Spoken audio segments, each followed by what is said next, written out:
Assalamualaikum warahmatullahi wabarakatuh. Para pemirsa, pada tanggal 18 September tahun 2024, Pengadilan Negeri Bogor dalam amar putusannya telah mengabulkan gugatan dari penggugat atas nama Ibu Ilis Siti Rohmah, di mana Yusuf Mansur harus membayar kepada Ibu Ilis itu sejumlah uang sebanyak 4.075 juta rupiah. Nah, sekarang mari kita dengarkan penjelasan dalam interview kita dengan pengacara hukumnya Ibu Ilis Siti Rohmah, yaitu Bapak Zaini Mustafa. Silakan, Pak. Pak Zaini, Pengadilan Negeri Bogor kemarin telah mengeluarkan keputusan sesuai dengan amar putusannya. Yusuf Mansur dan kawan-kawannya dinyatakan puan prestasi gitu, dan harus membayar Betul, ya. membayar sebanyak 4.070 juta rupiah. Tolong bisa cerita dikit, Pak, background dan kedepannya apa ini? Ya, jadi gini, berkaitan, jadi saya Zaini Mustafa dan kawan-kawan itu selaku kuasa dari Bu Ilis Siti Rohmah. Bu Ilis Siti Rohmah itu adalah investor batu bara JBN, ya, Jabal Nur, yang digalang oleh Ustadz Yusuf Mansur. Nah, kemudian saya selaku kuasa hukum kemudian mengajukan gugatan terhadap, ya, Bu Ilis Siti Rohmah selaku penggugat, saya selaku kuasa hukumnya, kemudian mengajukan gugatan terhadap satu BMT Darussalam Madani sebagai tergugat satu, kemudian Yusuf Mansur selaku tergugat dua, berkedudukan sebagai komisaris utama PT Adi Partner Perkasa. Kemudian Adiansah sebagai tergugat tiga, berkedudukan sebagai direktur PT Adi Partner Perkasa. Kemudian Dwi Yuda Andi itu sebagai tergugat empat, ya, orang yang menerima uang dari klien saya. Kemudian tergugat limanya PT Adi Partner Perkasa, yang dimana di sana Yusuf Mansur sebagai komisarisnya dan Adiansah sebagai direkturnya. Kemudian orang yang ditunjuk oleh suatu badan atau yayasan yang ditunjuk oleh Ustadz Yusuf Mansur adalah Pondok Pesantren Darul Quran, itu sebagai turut tergugat. Kenapa yayasan pondok pesantren kami jadikan sebagai tergugat? Karena mereka yang ditunjuk oleh Yusuf Mansur yaitu untuk menerima 50% dari keuntungan yang kami terima, begitu. Nah, gugatan itu didaftarkan di Pengadilan Negeri Bogor sesuai dengan pilihan hukum para pihak dalam perjanjian. Kemudian terdaftar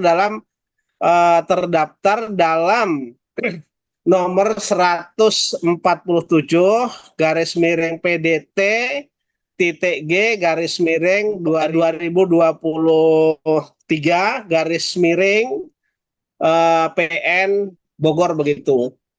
Nah, hampir kurang lebih berjalan waktu kurang lebih 10 bulanan. Kemarin tanggal 18 September 2024 itu diputus, begitu, Ustadz. Nah, putusannya adalah amar putusannya mengabulkan sebagian gugatan dari penggugat. Di antaranya adalah satu, amar itu berbunyi mengabulkan sebagian gugatan dari penggugat. Kemudian yang kedua menyatakan bahwa tergugat 1 sampai tergugat 5 itu wan prestasi, di mana tergugat satunya adalah BMT Darussalam, tergugat 2-nya Yusuf Mansur, tergugat 3-nya Adiansah, tergugat 4-nya Dwi Yuda Adi, kemudian tergugat 5-nya PT Adi Partner Perkasa. kemudian menghukum tergugat 1 sampai dengan 5 untuk membayar 4 miliar ya, 4 miliar 75 juta. Kemudian selanjutnya menghukum tergugat juga 1 sampai 5 untuk membayar biaya perkara kurang lebih 8 jutaan itu. Kemudian menolak gugatan selanjutnya dan selebihnya begitu. Jadi dari yang dikabulkan tadi ada tiga item tuntutan yang tidak dikabulkan. Di antaranya adalah gugatan imaterial. Gugatan imaterial sebesar 1 miliar tidak dikabulkan, kemudian denda kalau tidak melaksanakan putusan tidak dikabulkan, kemudian permohonan sita jaminan yang tidak dikabulkan. Nah, nanti akan kami pelajari tiga item itu alasan hukumnya apa begitu. Tapi yang jelas putusan ini memenangkan Bu Ilis Siti Rohmah melawan Yusuf Mansur. Yang jadi poin pokoknya saat ini sudah menyatakan bahwa Yusuf Mansur dan kawan-kawan itu sebagai tergugat melakukan wan prestasi atau ingkar janji. Itu sudah menjadi poin penting bagi kami. Menjadi kebahagiaan bagi kami lah begitu. Oke. Ya. Ini itu kan Ya. sebelumnya Yusuf Mansur selalu menolak gitu. Dalam bahasa kita dia senantiasa berbohong. Katanya dia tidak Ya. pernah menerima uang dari jemaah masjid Kota Wisasta dalam paket Bisnis batubara, investasi batubara. dalam paket Jabal Nur. Nah, ini Ya. gimana kalau korelasi kok bisa Ibu Ilis Siti Rohmah ini merasa mempunyai argumen dan data-data bahwa ada keterlibatan Yusuf Mansur? Ya, jadi begini Ustadz. Itulah yang menjadi pemikiran kami bahwa kami harus menguji di pengadilan karena ada pengingkaran dari Yusuf Mansur menyatakan bahwa Yusuf Mansur ini kan tidak terlibat dalam investasi batubara. Nah, karena mereka mengatakan tidak terlibat dalam investasi batubara ini, tentu tempat menguji Yusuf Mansur itu terlibat atau tidak tentu di pengadilan. Nah, ketika sudah di pengadilan, tentu kita akan berbicara dengan fakta atau bukti-bukti yang ada. Sesuai dengan bukti yang ada, satu dan lainnya itu saling kait-mengait, di sana menunjukkan bahwa memang ada keterlibatan dari BMT Darussalam sebagai tergugat 1, kemudian Yusuf Mansur sebagai tergugat 2, kemudian Adiansah sebagai tergugat 3, kemudian Dwi Yuda Andi sebagai tergugat 4, kemudian PT Adi Partner Perkasa sebagai tergugat 5. Kemudian Pondok Pesantren Darul Quran itu sebagai turut tergugat.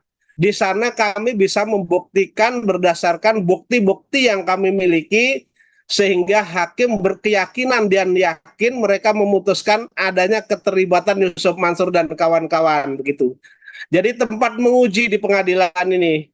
Artinya kalau ini sudah teruji bahwa Yusuf Mansur dan kawan-kawan itu dinyatakan berprestasi, apa yang diomongkan oleh Yusuf Mansur mereka tidak terlibat dalam bisnis batubara itu adalah omong kosong begitu Ustadz.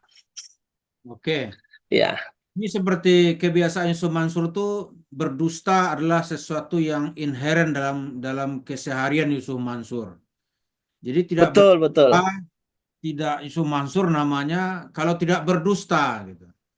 Dulu kan ada juga kasus Pak Zeni, mungkin diulang sedikit dalam kasus permasalahan apa dengan CMB Niaga dulu sampai kejaksaan sampai Mahkamah Agung membuat keputusan yang menyatakan bahwa Yusuf Mansur itu secara sah komisaris utama PT Adi Partner Perkasa.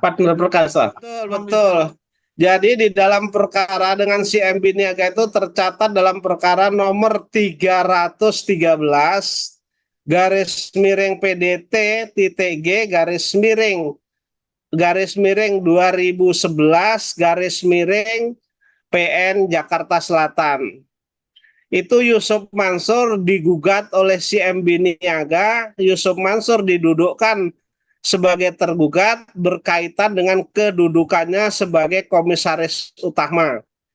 Kemudian ada pihak lagi sebagai komisaris di sana karena komisarisnya ada dua, Yusuf Mansur yang menduduki komisaris utama. Dan itu memang tidak dibantah oleh Yusuf Mansur begitu. Itu juga yang kami jadikan sebagai alat bukti bahwa Yusuf Mansur ini memang benar-benar berkedudukan sebagai komisaris. Cuman di dalam perusahaan ini kan kadang-kadang anggaran dasar yang ada itu dengan anggaran dasar yang sebenarnya yang berjalan itu kan berbeda. Biasanya kalau ada perubahan anggaran dasar itu kadang-kadang tidak diberitahukan kepada Departemen Kehakiman sehingga yang tercatat adalah yang dalam akte pendirian begitu, Ustadz.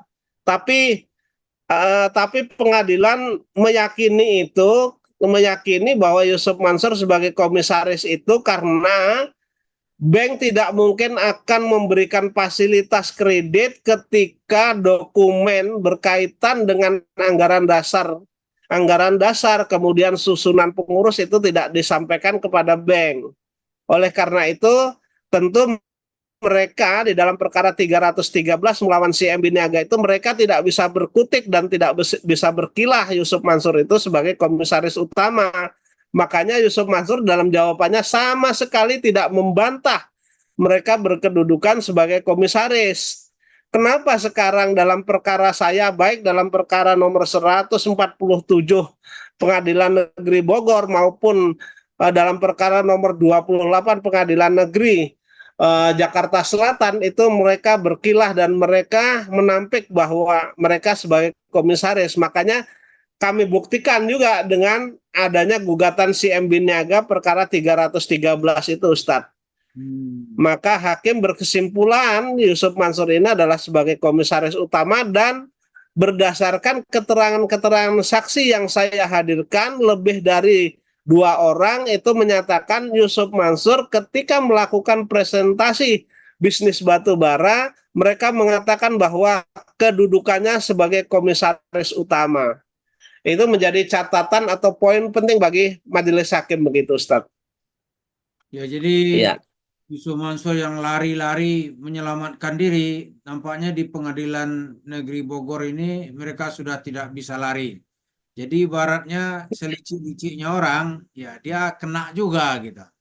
Nah, pertanyaan saya, bisa nggak keputusan Pengadilan Negeri Bogor ini dijadikan sebagai jurisprudensi yang nanti berguna bagi hakim-hakim lain di dalam mengadili kasus yang sama gitu? Kalau itu perkaranya sama, kalau itu perkaranya sama dan nanti berkekuatan hukum tetap, bisa saja dijadikan acuan sebagai jurisprudensi. Dalam arti kata perkara yang sama ya, gitu. Ya. Karena kan Yusuf Mansur ini kan manusia dengan sejuta gugatan gitu. Jadi di mana muncul orang menggugat karena orang merasa ditipu gitu. Jadi paket sedekah, paket Tuhan lah, paket surga lah, paket apa saya nggak tahu juga. Ujung-ujungnya orang merasa ditipu. Ini pertanyaannya saya juga ke Pak Zaini, ketika orang merasa ditipu, dia mengajukan ke pengadilan karena itu adalah sarana untuk mendapatkan keadilan. Nah, itu kalau sudah berkekuatan hukum tetap, maksudnya ingkrah lah ya, maka perkara Yusuf Mansur ini bisa dijadikan jurisprudensi hukum, gitu Pak? Ya, kalau perkaranya yang sama tentu bisa dijadikan acuan. Ya, kalau perkaranya yang sama ya, akan bisa dijadikan acuan. Setidak-tidaknya menjadi bahan pemikiran majelis hakim untuk dijadikan bahan pertimbangan. Nah, sebenarnya perkara nomor 28 itu kan menjatuhkan bahwa di sana keuntungan itu kan 11% yang dikabulkan oleh Majelis Hakim Pengadilan Negeri Jakarta Selatan. Lalu di dalam perjanjiannya Bu Ilis dan BMT Darussalam dan kawan-kawan ini kan 10%. Nah, putusan yang di Pengadilan Negeri Jakarta Selatan kan bisa menjadi acuan bahwa mereka memang benar menjanjikan keuntungan 11 kurang lebih antara 10 sampai 11% itu gitu. Dan itu bulat Ustadz, sesuai dengan hitung-hitungan saya kerugian material itu bulat diputuskan oleh Majelis Hakim Pengadilan Negeri Bogor itu bulat. Artinya keuntungan ditambah modal pokok 250 juta dan keuntungan jadi total keseluruhan kerugian materialnya menjadi 4 miliar 75 juta itu. Gitu Ustadz. Pak Zaini, sejauh ini apa respon Pak Yusuf Mansur atau kuasa hukumnya menyikapi amar putusan dari Pengadilan Negeri Bogor ini? Belum tahu, kan baru diputus kemarin tanggal 18, apakah mereka akan banding atau tidak belum tahu. Tapi saya persilahkan baik itu kepada Yusuf Mansur dan lain-lain dan kawan-kawan itu kalau tidak puas silahkan nanti diajukan banding. Kemudian diajukan banding silahkan karena ini memang akan kita uji suatu kebenaran formil di pengadilan ini.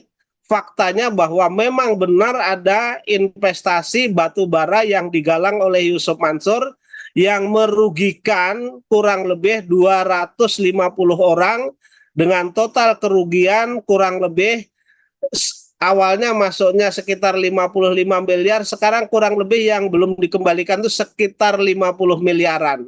Itu real, itu yang perlu diuji di pengadilan begitu. Jadi saya mempersilahkan Yusuf Mansur dan kawan-kawan itu kalau tidak puas dengan putusan ini banding dan nanti akan kami layani.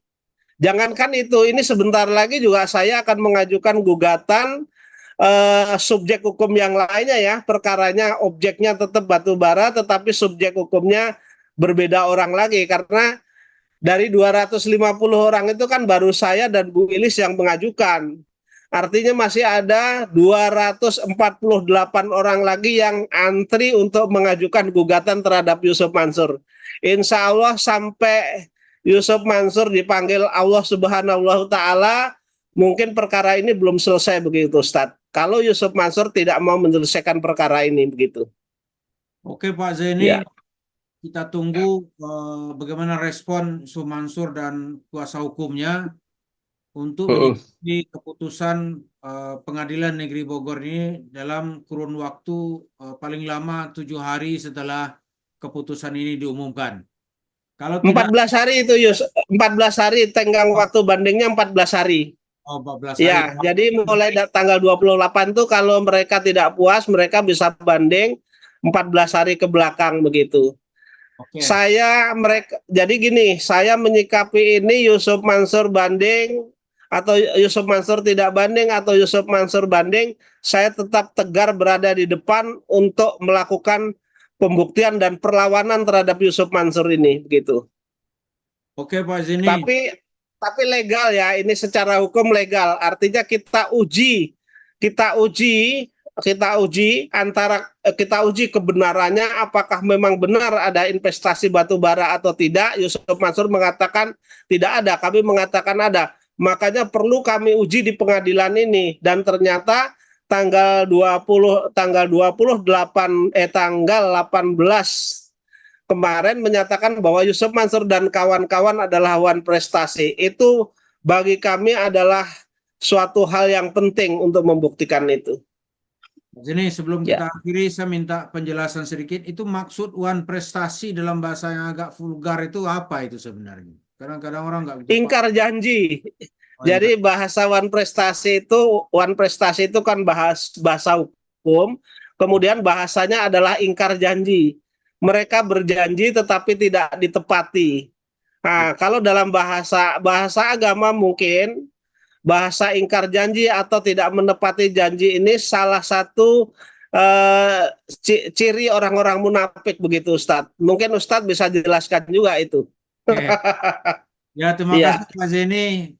Yang jelas secara statement hukum, kebenaran walaupun masih secuil itu sudah berpihak kepada Ibu Ilis Siti Rahmah. Mudah-mudahan ada Ilis yang lain yang juga berani mengajukan gugatan karena Baik, mereka sudah dirugikan secara material dan imaterial gitu, dalam baik, jangka baik, waktu yang cukup lama.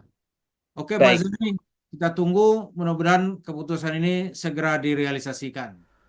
Pemirsa, dari dialog tadi kita lihat kita mendapat kesan positif, ada secuil cahaya kebenaran yang muncul dari Pengadilan Negeri Bogor yang melawan ada sosok yang sangat kaya dari uang sedekah dan uangnya bejibun, di mana dari uang investasi kemana-mana dia jualan investasi, dan yang terakhir itu adalah investasi batubara dengan melibatkan investor sebanyak 250 orang dari jemaah masjid Darussalam Kota Wisata Cibubur.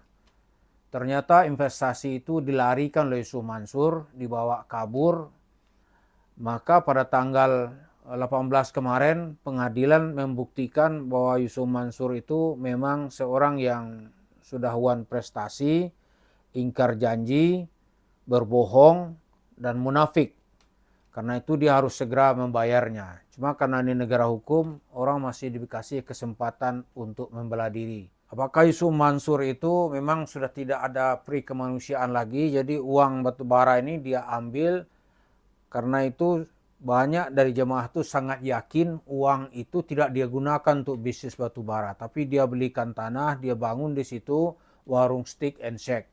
Karena mustahil, kata orang-orang itu, pada saat bermasalah hanya dalam beberapa bulan dia bisa membangun sekaligus warung steak and shake itu lebih dari 10 warung. Di mana satu warung itu modalnya bisa antara 10 sampai 15 miliar. Nah, jadi kalau 10 sampai 15 miliar, kalau 10 kan 150. Mungkin ada uang-uang lain kita nggak tahu. Yang jelas kata orang-orang tuh begitu. Mari kita saksikan dan kita lihat nanti bagaimana realisasi di pengadilan. Kalau pandangan kita ya sesuai dengan cerita Yusuf Mansur, ngapain lo ke pengadilan? Kalau lo butuh duit minta ke gua ya. Sekarang orang-orang tuh sudah secara hukum memenangkan, ya sekarang minta aja lah duit ke Yusuf Mansur. Mansur, Anda jangan lari, kasih aja lah orang tuh duit. Kan duit Anda itu nggak ada apa-apanya dibanding tuntutan orang tuh. Tidak sampai 1/1000% dari uang yang dimiliki oleh Yusuf Mansur. Mari kita tunggu apa pembelaan Yusuf Mansur, apakah dia punya hati nurani, ataukah dia sudah menjadi apa yang disebut dengan manusia yang tidak lagi mengenal rasa kasihan kepada penderitaan orang lain akibat perbuatannya sendiri.